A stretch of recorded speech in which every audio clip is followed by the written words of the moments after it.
வணக்கம் ஜோர் நண்பர்களே. தமிழ் புத்தாண்டு பலன்கள். இந்த தமிழ் வருடத்தினுடைய பெயர் பராபவ ஆண்டு அப்படின்னு சொல்லுவாங்க. இதை பிராபவ அப்படின்னு சொல்லுவாங்க.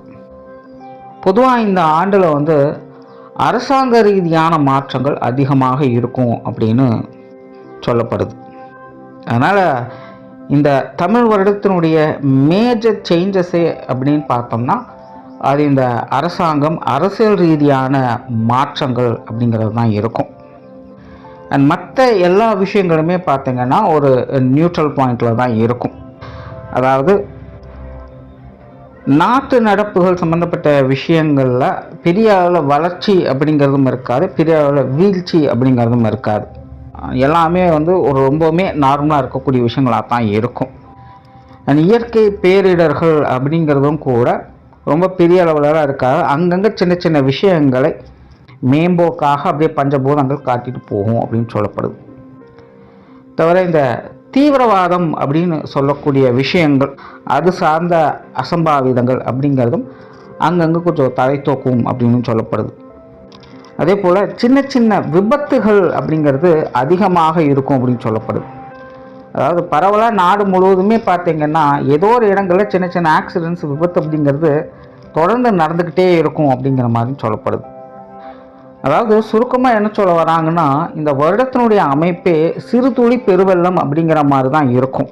ஸோ அதை ஜஸ்ட்டாக ஒரு துளி மட்டும்தான் நம்ம கவனிக்கிறோம் அப்படிங்கும்போது அது பெருசாக நமக்கு இம்பேக்ட் எதுவும் கொடுக்காது, அவ்வளோதானே அப்படின்னு அசால்ட்டாக கடந்து போயிடுவோம். ஆனால் எல்லாத்தையும் ஒன்று இணைச்சி பார்க்கும்போது தான் அதனுடைய பாதிப்புகள் எந்த அளவுக்கு இருக்குது அப்படிங்கிறதே தெரிய வரும். பட் எப்போவுமே இந்த மாதிரியான விஷயங்கள் ஆரம்பத்திலே கணிக்க முடியாது. முடிஞ்சதுக்கப்புறம் தான் அதனுடைய ரிசல்ட் எப்படி இருக்குது அப்படிங்கிறது தெரிய வரும். ஏன்னா நல்லதோ கெட்டதோ சின்ன சின்ன விஷயங்கள் அப்படிங்கும்பொழுது யாரும் பெருசாக எதையும் கண்டுக்க மாட்டோம். அது மனிதர்களுடைய இயல்பு தான். இந்த வருடத்தினுடைய மொத்த அமைப்புமே அப்படி தான் இருக்கும். சின்ன சின்ன இம்பேக்டாக அது கொடுத்துக்கிட்டு இருக்கும், யாரையும் எதையும் கண்டுக்க மாட்டாங்க அப்படிங்கிற மாதிரி இருக்குது. அதுலேயும் குறிப்பாக இது நடுத்தர மக்கள், சராசரியான மக்களுடைய வாழ்க்கையில் பெருசாக இம்பேக்டை கொடுக்காது. சின்ன சின்ன விளைவுகளை, நல்லது கெட்டது கலந்த விளைவுகளை கொடுத்துக்கிட்டு இருக்கும். அதிகாரம் படைத்தவர்கள், பணபலம் படைத்தவர்கள், பெரிய பெரிய ஆட்கள் கூட தான் இது பெரிய அளவில் ஒரு மாற்றத்தை கொண்டு வரும் அப்படிங்கிறது சொல்லப்படுது. அதனால் இந்த பராபவ தமிழ் வருடத்தை பொறுத்த வரைக்கும் சராசரியான மக்களுடைய நிலை, வாழ்க்கை அப்படிங்கிறதெல்லாம் நடுத்தர நிலைகளில் பரவாயில்லன்னு சொல்லக்கூடிய நிலைகளாக தான் பார்க்கப்படுது. ஸோ சின்ன சின்ன அசம்பாவிதங்கள் அப்படிங்கிறதெல்லாம் நம்ம கொஞ்சம் கேர்ஃபுல்லாக இருந்துக்க வேண்டியது தான்.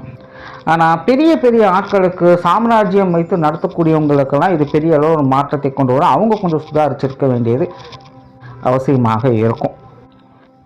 அது தவிர இந்த வருடத்தில் பார்த்தோம்னா இந்த எஜுகேஷனல் சம்பந்தப்பட்ட விஷயங்கள் மற்றும் அசட் ரீதியான விஷயங்கள், தவிர விவசாயம் சார்ந்த விஷயங்கள், இதெல்லாமே பார்த்திங்கன்னா ஒரு நல்ல வளர்ச்சி நிலையும் சீரான நிலையும் கொண்டு வரும் அப்படின்னு சொல்லப்படுது. அதாவது வாழ்க்கையில் எதுவுமே சீராக இருந்தது அப்படின்னா தான் நல்லது. ரொம்ப ஓவராக போயிடுச்சுனாலும் பிரச்சனை தான், ரொம்ப கம்மியாயிட்டாலும் பிரச்சனை தான். அப்போ இந்த 3 விஷயங்களுக்குள்ள இது வரைக்கும் எதெல்லாம் ரொம்ப ஓவராக போயிருக்கோ அதெல்லாம் கம்மி பண்ணி கரெக்டான நிலைக்கு கொண்டு வரும். ரொம்ப கீழ் மட்டத்தில், அடிமட்டத்தில் காணாமல் போன விஷயங்கள்லாம் திரும்பவும் வளர்ச்சியை கொண்டுட்டு நடுநிலைக்கு கொண்டு நிறுத்தும். ஒரு சீரான நிலைகளுக்கு இந்த 3 விஷயங்களும் கொண்டு சேர்க்கும். அண்ட் இதனால் மக்களுக்கு பயன்கள் அப்படிங்கிறதும் அதிகமாக இருக்கும். ஸோ இந்த தமிழ் வருடத்தை பொறுத்த வரைக்கும் இந்த பொதுவான பலன்கள் அப்படிங்கிறது இப்படி தான் இருக்கும். இனி உங்களுடைய ராசிக்கு என்ன மாதிரியான மாற்றங்கள் இருக்குது அப்படிங்கிறத பற்றி பார்க்கலாம். இந்த வீடியோ உங்களுக்கு பிடிச்சிருந்ததுன்னா லைக் பண்ணுங்கள், மற்றவங்களுக்கு ஷேர் பண்ணுங்கள். சேனலை சப்ஸ்கிரைப் பண்ணாதவங்க சப்ஸ்கிரைப் பண்ணிக்கோங்க. சிம்மம் ராசி. சிம்ம ராசிக்கு இந்த பராபவ தமிழ் வருடம் என்பது ஒரு நடுநிலைத்தன்மையோடு செயல்படும் அப்படின்னு சொல்லலாம். காரணம், ராசியின் அடிப்படையில் சுபகிரகம் மற்றும் அசுப கிரகம் ரெண்டுமே பார்த்திங்கன்னா ஈக்குவல் பலத்தோடு தான் செயல்பட்டுக்கிட்டு இருக்குது. ஏற்கனவே சிம்ம ராசிக்கு பொறுத்த வரைக்கும் அஷ்டமச்சனி அப்படிங்கிறது நடந்துக்கிட்டு இருக்குது. அது தவிர ராசியிலேயே கேதுவும் சஞ்சாரம் செஞ்சுக்கிட்டு இருக்கு. அதனால் பொதுவான வகையில் சிம்ம ராசியை பொறுத்த வரைக்கும் இது ரொம்பவுமே இக்கட்டான காலகட்டமாக தான் இருந்துக்கிட்டு வருது. கடந்த 2 வருடங்களாகவே இந்த சிம்மராசி பார்த்திங்கன்னா ரொம்பவுமே மனச்சோர்வோடும் கவலைகளோடும் போராடி கொண்டிருப்பவங்களாக இருந்துட்டு வருவாங்க. அதிலும் 2025ஆம் வருடம் அப்படிங்கிறதெல்லாம் ரொம்பவுமே சிரமமாக தான் இருந்துட்டு வந்தது. இந்த மாத கிரகங்களுடைய நிலைகள் தான் சிம்மராசிக்காரங்களுக்கு எப்பவுமே சப்போர்ட்ஃபுல்லாக இருந்தது. அதனால் அப்பப்போ ஒரு சில நல்ல விஷயங்களை நல்ல காரியங்களை பார்த்துக்கிட்டு வந்திருப்பாங்க. ஆனால் எங்கே தான் என்ன தான் சுற்றினாலும் கடைசியில் வீடு திரும்பி தான் ஆகணும் அப்படிங்கிற மாதிரி என்ன தான் ஒரு சில நல்ல விஷயங்களை பார்த்தாலும் திரும்ப திரும்ப அவங்க ஒரு விதமான மனச்சோர்வுகளுக்கும் கவலைகளுக்கும் ஆட்பட்டுக்கிட்டே வந்துட்டுருப்பாங்க. ஸோ இந்த பராபவ தமிழ் வருடத்தை பொறுத்த வரைக்கும் இந்த மாதிரியான விஷயங்கள்லாம் தொடர்ந்து இருந்துக்கிட்டு தான் இருக்கும். இதிலெல்லாம் பெருசாக மாற்றங்கிறது இருக்காது. ஏன்னா சிம்மராசிக்காரங்களுக்கு இன்னும் அந்த அசுப கிரகங்களுடைய தாக்கம் அப்படிங்கிறது இருந்துக்கிட்டு தான் இருக்கும். ஒரே ஒரு நல்ல விஷயம் என்ன அப்படின்னா, சுப கிரகங்களுடைய அனுகிரகம் உடன் கிடைக்க ஆரம்பிச்சிருக்கு. அதனால் கடந்த 2 வருடங்களை கம்பேர் பண்ணும்போது இப்போ இந்த வருடம் அப்படிங்கிறது அவ்வளோ பெரிய மோசம் இல்லை அப்படின்னு வேணால் சொல்லிக்கலாம். ஆனாலும் சிம்ம ராசிக்கு பொறுத்த வரைக்கும் முழுவதும் அந்த நிலையை விட்டு இன்னும் விலகலை. அதே நிலைகள்லாம் தொடர்ந்து செயல்பட்டுக்கிட்டு இருக்குது. என்ன கொஞ்சம் பெட்டராக இருக்குது, அவ்வளோதான். பொதுவாகவே சிம்ம ராசிக்காரங்களுக்கு இந்த ஆசை உணர்வுகள் அப்படிங்கிறது ரொம்பவுமே கம்மி.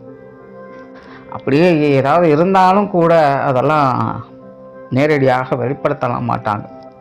பை நேச்சராகவே அவங்க வந்து இந்த சென்டிமெண்ட் விஷயங்களுக்கெல்லாம் அவங்க அவ்வளோவாக இடம் கொடுக்க மாட்டாங்க. ஆனால் இந்த சென்டிமெண்ட் சார்ந்த விஷயங்கள் அவங்களுடைய வாழ்க்கையில் அதிகமாக பிரதிபலிக்கும். இவங்க வந்து அதுக்குள்ளே சிக்கிறது கிடையாது, ஆனால் இவங்களை சுற்றி அந்த மாதிரியான விஷயங்கள் அதிகமாக நடக்கும். அது எல்லாத்தையும் ரொம்ப அசால்ட்டாக கடந்து போகக்கூடியவங்களாகத்தான் இருப்பாங்க. இந்த சிம்மராசிக்காரங்களை குடும்பத்தில் இந்த மாதிரியான விஷயங்களை வச்சு குறை சொல்கிறவங்களும் இருப்பாங்க. கல் மாதிரி இருக்கிறாங்க பாரு, கொஞ்சமாவது கரையிறாங்களா அப்படின்னலாம் சொல்லுவாங்க. ஆனால் பொதுவாக சிம்மராசிக்காரங்க கரைய மாட்டாங்க அப்படிங்கிறதெல்லாம் கிடையாது. அவங்க வந்து ரொம்ப ப்ராக்டிக்கலாக இருக்கணும்னு நினைக்கிறவங்க. சும்மா உணர்ச்சி வயப்பட்டு ஏதாவது ஒன்று செய்யணும் அப்படிங்கிறதெல்லாம் அவங்களுக்கு செட் ஆகிறதே கிடையாது. அந்த மாதிரி அவங்கள யோசிக்கிறதே இல்லை. ரொம்ப ப்ராக்டிக்கலாக இருப்பாங்க. நிதர்சனத்தில் எது ஒத்து வரும் எது ஒத்து வராது அப்படிங்கிறத தெரிஞ்சு அதுக்கு தகுந்த மாதிரி காரியத்தை நடத்தி வருவாங்க. அதனால் சும்மா தொட்டதுக்கெல்லாம் சிரிக்கணும், தொட்டதுக்கெல்லாம் அழுகணும் அப்படின்னா அது அவங்களுக்கு ரொம்ப கஷ்டம். அவங்களுக்கு அந்த மாதிரியான விஷயங்கள்லாம் ஒரு ட்ராமா மாதிரி தெரிய ஆரம்பிச்சிடும். அதுக்கெல்லாம் நான் ஆள் இல்லைப்பா அப்படின்னு அவங்க ஒதுங்கி தான் பார்ப்பாங்க. உள்ளுக்குள்ளே பாசம் நேசம் அப்படிங்கிறது இருக்கும். பட் அதை அவங்க வெளிப்படுத்துறது அப்படிங்கிறது ரொம்ப ப்ராக்டிக்கலாக தான் இருக்கும். அந்த உணர்ச்சி வசப்படக்கூடிய தன்மை அப்படிங்கிறது அங்கே இருக்காது. அன்பு, பாசம், நேசம், காதல் இதெல்லாம் என்ன ஒரு உணர்வு, அந்த உணர்வு எப்படி இருக்கணும் அப்படிங்கிறத தான் அவங்க பார்ப்பாங்களே எல்லாமே.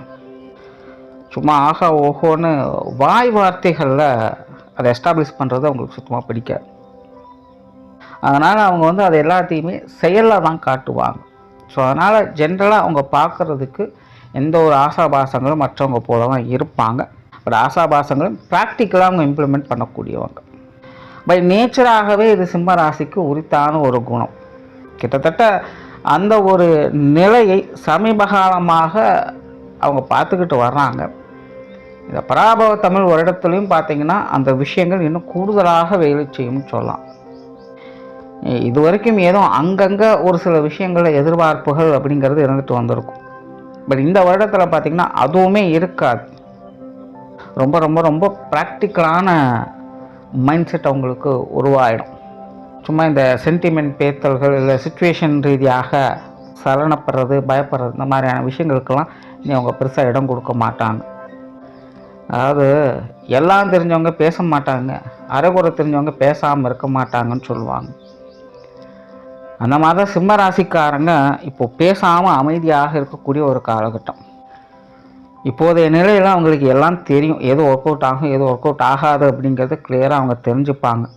ஸோ அதுக்கு தகுந்த மாதிரி தான் அவங்களுடைய காரியங்கள், பேச்சு நடை எல்லாமே இருக்குமே. எல்லாமே சும்மா எல்லாரும் செய்கிறாங்க அப்படிங்கிறக்காக தானும் செய்யணும் அப்படிங்கிற நிலைகள் அவங்களுக்கு இருக்காது. அதனால் இந்த தமிழ் வருடத்தை பொறுத்த வரைக்கும் சிம்ம ராசிக்காரங்க எல்லாமே அளவெடுத்து வச்ச மாதிரி அளவாக தான் செஞ்சிட்ருப்பாங்க. ஏன்னா அவங்க வந்து மைண்ட் லெவலில் எந்த ஒரு சலனத்தன்மையும் இல்லாமல் அவங்க இருக்கிறதுனால ரொம்ப ஆக்டிவாக உங்களால் இருக்கவே முடியாது. சிம்மராசிக்கு இந்த கெரியர் பேஸ்டான விஷயங்கள் ஒரு சாதகமான நிலைகளாக தான் பார்க்கப்படுது. 1008 பிரச்சனைகள் ஒரு பக்கம் போயிட்டு இருந்தாலும் கூட சிம்மராசிக்காரங்களுக்கு இந்த தொழில் வேலை உத்தியோக ஸ்தானங்கள் ஓரளவுக்கு கொஞ்சம் சாதகமான விஷயங்களாகத்தான் இப்போ வரைக்கும் கை கொடுத்துட்டு வருது. இந்த தமிழ் வருடத்திலும் அந்த நிலைகள் நல்லபடியாகவே வேலை செய்யுது. அதனால் கெரியர் பேஸ்டான விஷயங்கள் காரியங்களில் நல்ல விஷயங்களை பார்த்துட்டு வருவாங்க. வெளியூர் மற்றும் வெளிநாடு சம்பந்தப்பட்ட விஷயங்களில் கூடுதல் நற்பலன்கள் அப்படிங்கிறது கிடைக்க பெற்றுருக்கும். பொதுவாக சிம்மராசிக்காரங்களும் இந்த அஷ்டமச்செயல்கள் ஆரம்பித்ததுக்கப்புறம் பார்த்திங்கன்னா நிறைய பேருக்கு ஒரு இடம் விட்டு இடம் மாறி இருக்கணுங்கிற ஆசைகள் எதிர்பார்த்துருப்பாங்க. இல்லை எல்லாத்தையும் விட்டுட்டு புதுசாக தனியாக ஏதாவது ஒரு இடத்துல போய் இருக்கணும் அப்படிங்கிற மாதிரியான மைண்ட் செட் உங்களுக்கு உருவாகி இருக்கும். அந்த மாதிரியான விஷயங்கள் பூர்த்தி ஆவதற்கு நிறையவே வாய்ப்புகள் இருக்குது. அதனால் இந்த வெளிநாடு சம்மந்தப்பட்ட விஷயங்கள் எல்லாமே சிம்மராசிக்காரங்களுக்கு நல்ல முறையில் கை கொடுத்துட்டு வரும். பொருளாதார நிலைகள் சிம்மராசியை பொறுத்தவரைக்கும் ரொம்ப பிரச்சனையாக இருக்கிறது தான். காசு பணங்கள் இல்லாமல் இல்லை, வராமல் இல்லை. ஆனால் என்ன இருந்தாலும் பண ரீதியாக கொடுக்கல் வாங்கல் விஷயங்கள் மூலமாக ஏகப்பட்ட பிரச்சனைகள், தொந்தரவுகள், மன அழுத்தம் போன்ற விஷயங்கள் அதிகமாகவே இருக்கும். காசு பணங்கள் இருந்தாலும் பிரச்சனை, இல்லைனாலும் பிரச்சனை தான். அதுலேயும் இப்போது சமீப காலமாக சிம்மராசிக்காரங்களுக்கு இந்த சேமிப்புகள் அப்படிங்கிறது மேலே ஒரு ஈடுபாடே இல்லாமல் போயிருக்கும். இந்த காசு பண்ண விஷயங்கள் அப்படின்னாலே மனமானது ஒரு மாதிரி வறுமை ஸ்தானத்தை நோக்கி போகாமல் பற்றி பெருசாக யோசிக்கவே முடியாது. இப்போ இந்த பராபவ தமிழ் வருடத்தை பொறுத்த வரைக்கும் இந்த மாதிரியான மன சங்கடங்கள் அப்படிங்கிறது ஓரளவுக்கு கொஞ்சம் கட்டுப்பாட்டில் வர ஆரம்பிக்கும். ஸோ பொருளாதார ரீதியான நெருக்கடிகள் பெரிய அளவில் இருக்காது. காசு பண்ண விஷயங்களில் சாதகமான நிலைகளை பார்க்க முடியும். வரா கடன்கள், பழைய பாக்கிகள் போன்ற விஷயங்கள்லாம் கிடைக்கப்பெற்று வருவீங்க. அதே போல் கடன்களை செட்டில் பண்ணக்கூடிய வாய்ப்புகளும் தேடி வரும். ஏதோ ஒரு வகையில் இந்த பொருளாதார ரீதியான பிரச்சனைகளுக்கு ஒரு சொல்யூஷன் அப்படிங்கிறது பார்த்துருவாங்க. ஸோ சிம்மராசியை பொறுத்த வரைக்கும் சேமிப்புகள் உயருமா அப்படிங்கிறது தெரியாது. ஆனால் பொருளாதார ரீதியாக இருக்கக்கூடிய சிக்கல்கள், பிரச்சனைகள் போன்ற விஷயங்களில் ஒரு சுமூகமான நிலைகளை பார்க்க முடியும். குடும்ப விஷயங்கள், காரியங்கள் எது எப்படியோ இந்த ஒரு விஷயங்களை இன்னும் சிம்மராசிக்காரங்க ஓரளவுக்கு மேனேஜ் பண்ணிட்டு தான் இருக்காங்க. தனிப்பட்ட நிலையில் சிம்மராசிக்காரங்க தான் அலமோதிட்டு இருக்காங்க. எல்லாமே குடும்பத்துக்குள்ளே 1000 பிரச்சனை இருந்தாலும் குடும்ப விஷயங்கள், காரியங்கள் வரும்போது இன்னும் கட்டுக்கோப்பாடு போயிட்டு தான் இருக்குது. அவங்களுடைய கைப்பிடிக்குள்ளே தான் பெரும்பாலான விஷயங்கள் இருக்குது. அதில் சிம்மராசிக்காரங்க இன்னுமே சுதாரிச்சுக்கிட்டு தான் இருக்காங்க. ஸோ இந்த தமிழ் வருடத்துலையும் அந்த நிலைகள் தொடரும். ஸோ குடும்ப வாழ்க்கை பெருசாக தொந்தரவுகள் இருக்காது. இன்னும் ஒரு படி நல்ல விஷயங்களை வேணாலும் பார்க்கலாம். அதனால் குடும்ப தேவைகள் பூர்த்தியாகும். குடும்பத்துக்குள்ள அனுசரியான நிலைகள் அப்படிங்கிறதும் இருக்கும். குடும்ப உறவுகளுக்குள்ளேயுமே கூட ஒரு சிலர் உங்களுக்கு நல்ல ஆதரவோடு இருந்துட்டு வருவாங்க. அதனால் குடும்ப வாழ்க்கையை பொறுத்த வரைக்கும் பெருசாக தொந்தரவுகள் இருக்காது. திருமண அமைப்புகள், புத்திரபாக்கிய அமைப்புகள் அளவான நிலைகளில் தான் இருக்குது. சிம்மராசியை பொறுத்த வரைக்கும் இது சார்ந்த விஷயங்களில் நிறைய குழப்பங்கள் இருந்துக்கிட்டே தான் இருக்கும். அதனால் இந்த மாதிரியான விஷயங்களை ஒரு தடவைக்கு 4 தடவை யோசித்து செயல்படுங்க. கொஞ்சம் தடை தாமதங்கள் இருந்துக்கிட்டு தான் இருக்கும். திருமண காரியங்கள், புத்திரபாக்கிய நிலைகளில் பொறுமை அப்படிங்கிறது கட்டாயம் தேவை. அதே போல் குடும்பத்துக்குள்ள இந்த கணவன் மனைவி உறவுகள், குழந்தைகள் சம்மந்தப்பட்ட விஷயங்கள் எல்லாமே ஓகே தான். பட் இருந்தாலுமே பட்டும் படாமலும் தொட்டும் தொடாமல் தான் எல்லா விஷயங்களும் இருக்கும். அதாவது நாணயத்துக்கு 2 பக்கம் அப்படிங்கிற மாதிரி ஒரு நேரம் சிரிச்சாங்கன்னா மறுநேரம் முறைக்கத்தான் செய்வாங்க. ஸோ இந்த உறவுகளுக்குள்ள அந்த ஏற்ற இறக்கங்கள் அப்படிங்கிற தொடர்ந்து இருந்துக்கிட்டு தான் இருக்கும். சூழ்நிலை தகுந்த மாதிரி கொஞ்சம் அனுசரித்து போய்க்கிறது நல்லது. மாணவர்களுக்கு கல்வி, வித்தை சம்பந்தப்பட்ட விஷயங்கள் இந்த வருடம் ஒரு சாதகமான வருடமாக தான் இருக்கும். இந்த இடமாற்றங்கள் போன்ற விஷயங்கள் ரொம்ப சிறப்பாக இருக்குது. சிலருக்கு கல்வி வித்தைகள் வகையில் வாலண்டியராகவே சில இடமாற்றங்கள் அப்படிங்கிறது ஏற்படலாம். அதெல்லாம் உங்களுக்கு ஒரு நல்ல விஷயங்களாகவே இருந்துட்டு வரும். ஸோ மாணவர்களுக்கு ஒரு சாதகமான வருடமாக தான் இருக்குது. சொத்து சுகங்கள், வாகன ரீதியான விஷயங்களும் ஒரு சாதகமான நிலைகளே இருக்குது. வீடு, நிலபுலங்கள் சம்பந்தப்பட்ட விஷயங்களில் மறைமுக ஆதாய அனுகூலங்களை பெற்று வருவீங்க. ஸோ ஓவராலாக இந்த பராபவ தமிழ் வருடத்தை பொறுத்த வரைக்கும் சிம்மராசிக்காரங்களுக்கு எல்லா விஷயங்களுமே ஒரு நடுநிலைத்தன்மையோடு தான் செயல்பட்டு இருக்கும். அதனால் பொறுமை மற்றும் நிதானத்தோடு செயல்பட்டு வாங்க, நன்மை உண்டு. நன்றி, வணக்கம், வாழ்க வளமுடன்.